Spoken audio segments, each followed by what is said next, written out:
All right, everybody. So you have seen the videos that I've been putting out that are the goose calling instructionals. We're going to continue to do that. However, we're going to get into a different playlist. Okay, I'm going to make this one a playlist. This is going to be gear, tips, tactics from decoy spreads, hide tactics, scouting tactics, but also this first video, we're going to get, if you're a beginner, what you need to be successful in the field. In my opinion, to load up in a truck bed, a decoy trailer, if you have one, or an SUV. Okay, let's get into it. So, got the whiteboard out. This is something that I feel is incredibly important for people to have, whether they're starting out or they've been doing it for 20 years. Okay, but I wanted to make a list for guys that might just be getting into it or wanting to get into it that really don't know where to start. Okay, first and foremost, I'm assuming that you already have the gear that is a necessity to stand in mild and warm weather all the way to extreme colds. Okay, that's just, I'm assuming that. I'm also assuming that you have adequate shotgun, choke tubes, shotgun shells, as well as binoculars for scouting. Okay, we're excluding all of that information because I feel like it's just too ticky tacky in terms of what you can use and all of that. Okay, so here is the necessities for your field duck and goose hunting. This can apply in the Atlantic, Mississippi, Central, and Pacific Flyway. Obviously, it's not a one-size-fits-all in terms of particular scenarios and regions, but a guy could theoretically take all of this stuff, have success across the country if they were to travel to do so. Okay, first and foremost, hide situations are most important. Okay, beyond the scout, the hide is the first and foremost important thing that you can focus on when it comes to hunting ducks and geese in the field. Good hides kill birds. All right, A-frames, very great for 2, 3, 4 people, sometimes more. If you desire to hunt with more, the more A-frames you have, the better it looks in the field. This can apply for no-wind situations, crosswinds, on edges, etc. We can dig into that later. I can get really, really lost in the weeds as far as A-frames, hides go. I am in particularly choosing an A-frame in the middle of a field with no wind because I have the ability to shoot here, here, turn around, shoot behind me as well. So geese need and ducks need wind.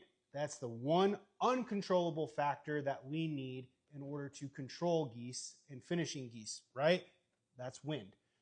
If you don't have it, they can go kind of whatever which way. Beyond A-frames, layouts, low profile layouts in particular that do fold up really, really well, so that way you can fit them in a truck bed. You can fit multiple in a truck bed and, you know, stack 4 of them and then stack the decoys on top. Snow covers are a must, especially if you're in northern Illinois, northern Missouri, Iowa, Minnesota, Wisconsin, Michigan, northern Indiana, northern Ohio, and the Dakotas, Montana, all the way across that upper region. I'm excluding Nebraska, obviously, Wyoming, Colorado. You get it. You guys get the picture. Snow covers are a must for anyone that's in your group that has a layout blind. I would prefer or require them to have a snow cover for that blind as well, because then it's not going to come down to, oh, we got a foot of snow last night, but we don't have snow covers, right?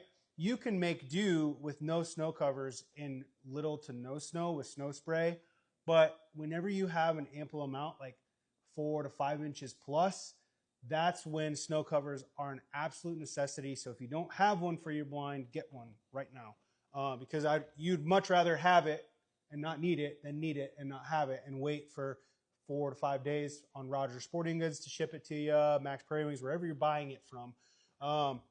So snow covers, absolute must. If you want to get into the snow covers with A-frames, do it. If you have the ability to do it, do it. It's another one of those situations where I'd rather have it and not need it than need it and not have it, okay? Silos, silhouette decoys are incredibly popular. I worked for a decoy company that made silhouettes for a while.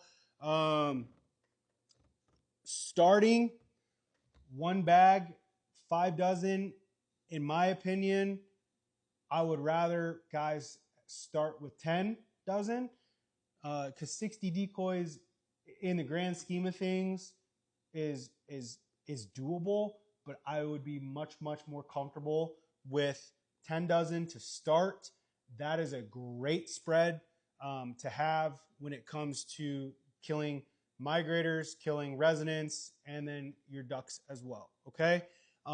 If you have the capability of using full bodies or having full bodies, do it. I don't think I've ever been in a situation where I've said, man, full bodies really screwed me today, until you get a heavy frost or snow, okay? Because there's times where it's snowing so much that full bodies can hurt you more than help you, because snow just starts to pile up. It looks incredibly unrealistic, and you're out there trying to brush snow off decoys. So if you have the capability of using or getting full bodies, do it. I don't think there's ever been, again, I don't think there's ever been a situation, unless it's just heavy snow, that I've said that full bodies hurt us today.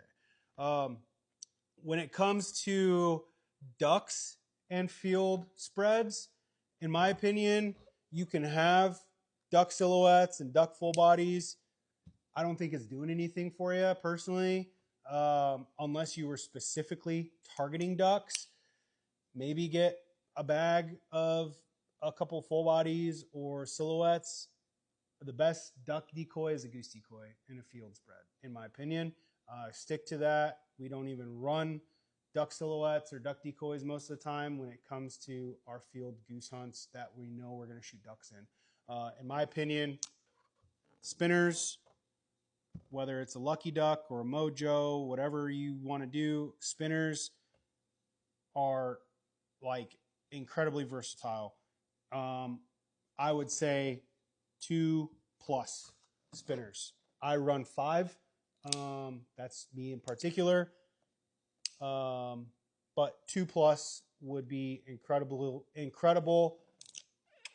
We're going to add on remotes. Right? On remotes, because just like snow covers, if I've got geese working, 9 times out of 10, geese aren't going to finish with a spinner going. Okay, so have the capability of being able to turn the remotes or turn the spinners off with the remote, so guys aren't having to say, oh, geese, running out there 15 yards to go shut off spinners and then being seen by the geese. Just be able to turn them off. That's incredibly important. One more thing I'm going to add to this, a flag, okay? 2 of them, actually, because I can guarantee you one's going to break.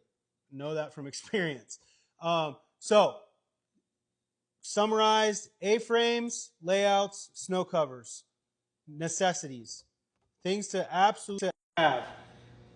10 dozen silos is ideal. 5 dozen will get you by. Full bodies, however many full bodies you want. I like more full bodies, but that's just me. Spinners, 2+ on remotes is a must. A flag, all right, that is absolute must as well. Other things to consider that maybe people don't necessarily thinking about: a rake, hedge trimmers,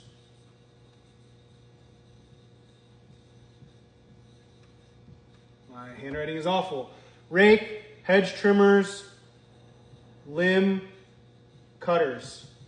All right? However, with limb cutters, you need to make sure with the property owner that you can and go cut limbs on them, okay? People just assume some guy might have decorative trees around his property and he spent a lot of money. I don't want guys going up there chopping up his trees and saying, oh, I watched this guy on TikTok say just go cut limbs. No, make sure you can, when you ask permission, A, you can drive into the field or not drive into the field. B, how many people are going to be in the field? How many trucks are going to be there? What you're going to be shooting. I like going and telling guys the direction that birds are coming and how they finish so they know and understand where you're going to be shooting, okay? That is incredibly, incredibly important to them. You're on their property. They might have cows behind you that they don't want getting shot at, right? So, again, we're getting into the weeds now, but that's just stuff to talk about with the landowner when you grab permission.